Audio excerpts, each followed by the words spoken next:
Assalamualaikum warahmatullahi wabarakatuh.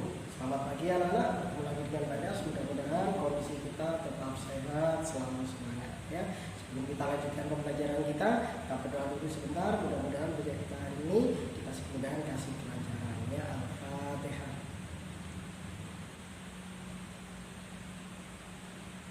Berdoa selesai.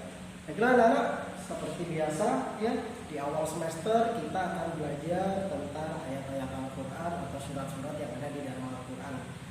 Untuk mengingat materi tentang Al-Quran, kita coba ingat-ingat. Al-Quran adalah kitab Allah yang diturunkan kepada Nabi Muhammad melalui malaikat Jibril, digunakan sebagai pedoman umat Islam di seluruh dunia.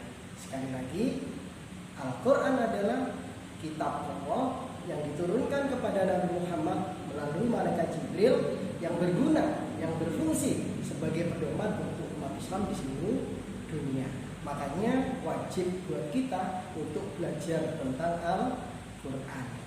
Anak-anak, coba kita ingat-ingat lagi.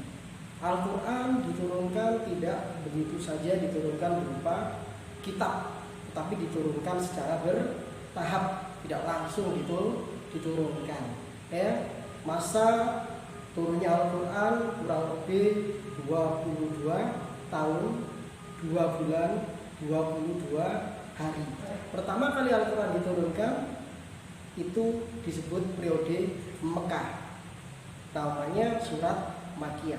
Periode berikutnya itu periode Madinah atau surat-surat yang diturunkan di Madinah, namanya surat Madaniyah.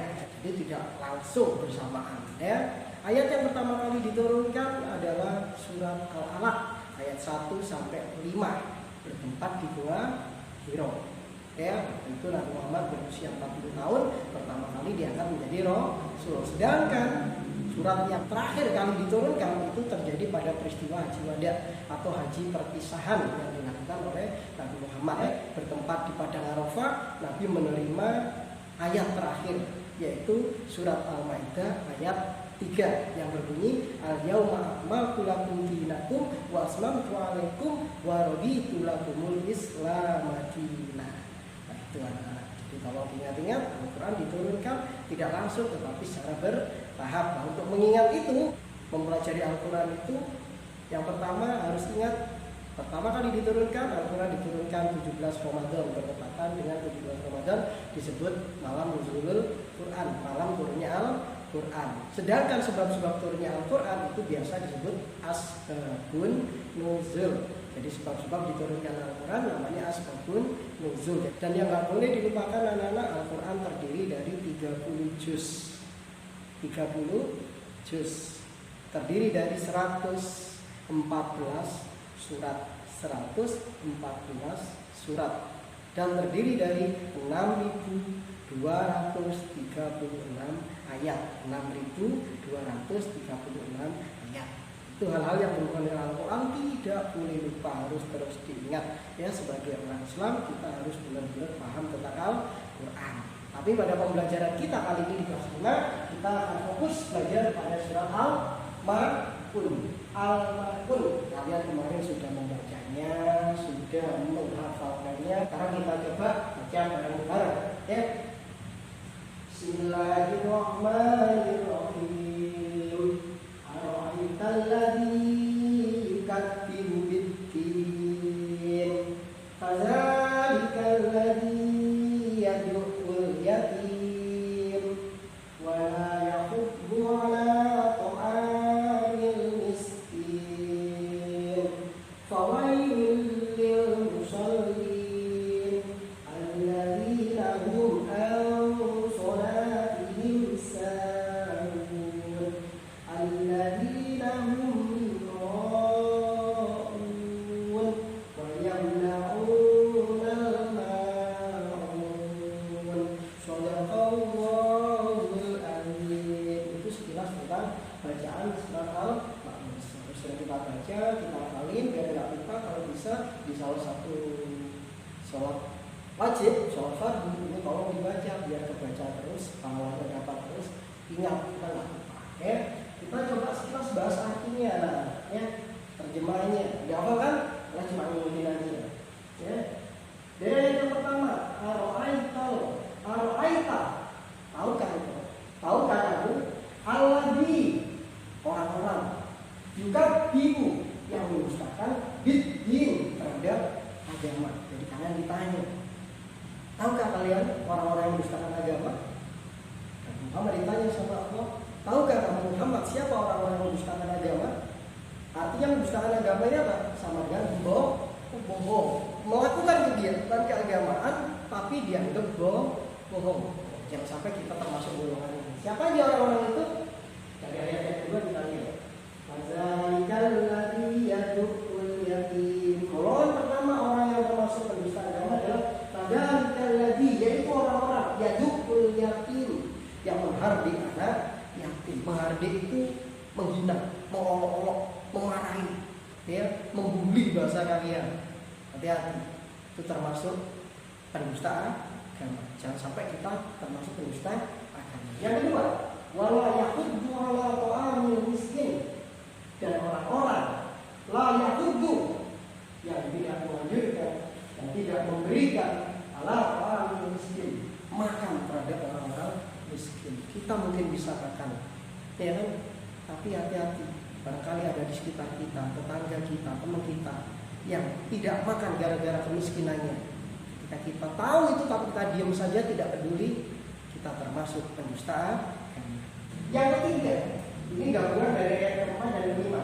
Fawailun lil musallin, dan celakalah bagi orang-orang yang sholat. Fawailun, dan celakalah lil musallin, orang-orang yang sholat. Ini orang sholat tapi celaka. Orang yang gimana? Alladzina hum an sholatihim sahun, yaitu orang-orang an sholatihim sahun, yang lalai terhadap sholatnya. Jadi golongan yang ketiga pendusta agama adalah orang yang sholat tetapi dia lalai dalam sholatnya. Apa yang termasuk lalai ini? Yang pertama yang termasuk kategori lalai. Ya, lalai itu berarti tidak khusyuk, tidak tenang, ya, tidak fokus. Yang pertama kebiasaan kita, hati-hati, meremehkan menjalankan sholat, kadang sholat, kadang enggak, hati-hati.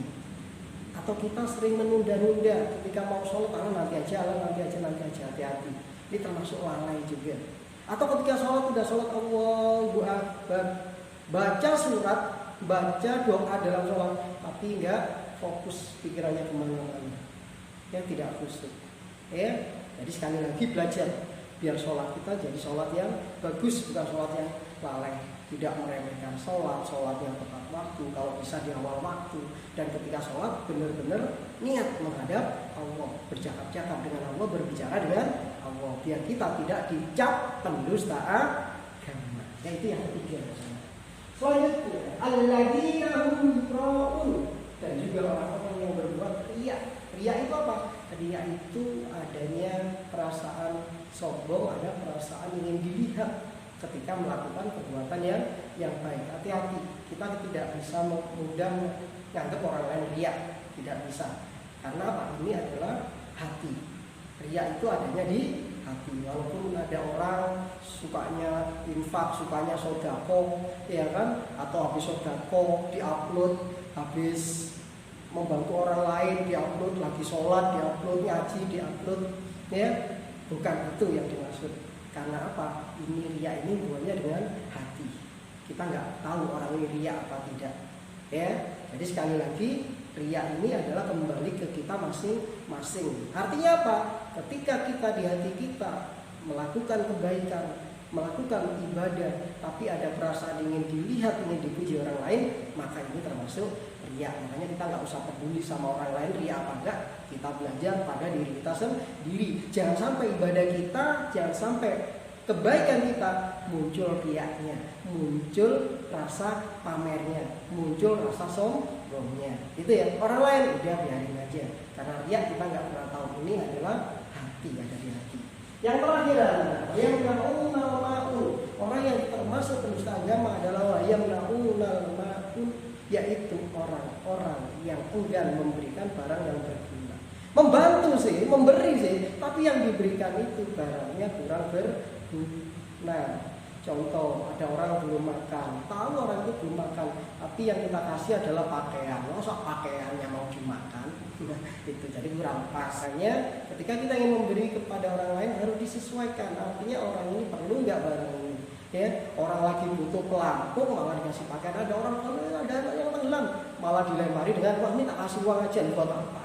Itu ya. Jadi harus cerdas.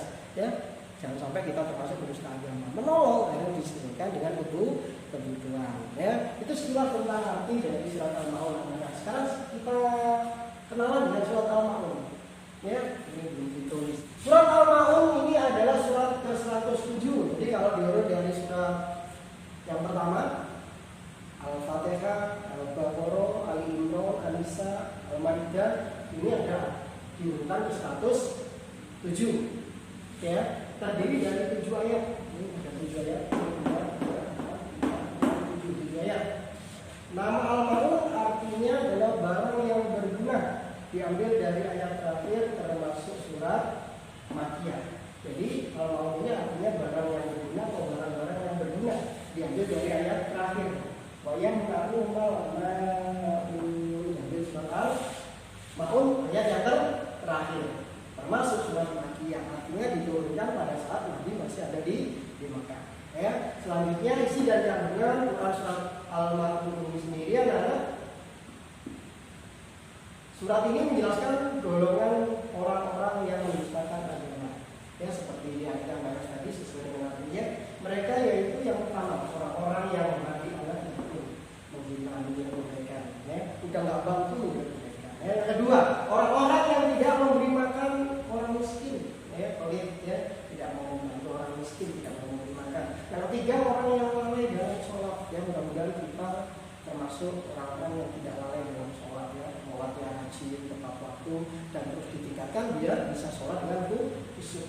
Yang keempat, orang yang suka pamer atau berbuat riya, ya, menunjukkan kebaikan yang menunjukkan ibadahnya, ya, dengan nyata apa? Dipuji orang lain. Ya. Nomor 5, orang yang enggan memberi barang yang berguna. Jadi ketika sedekah, ketika memberi kepada orang lain, dia memberikan barang seenaknya sendiri. Barangnya kurang berguna, kurang bermanfaat. Ya, baiklah itu anak-anak yang bisa kalian jelaskan tentang surat Al-Maun, mudah-mudahan ada guna dan manfaatnya. Ya, kita tutup dengan baca Alhamdulillahirobbilalamin. Dan akhiri, Assalamualaikum warahmatullahi wabarakatuh.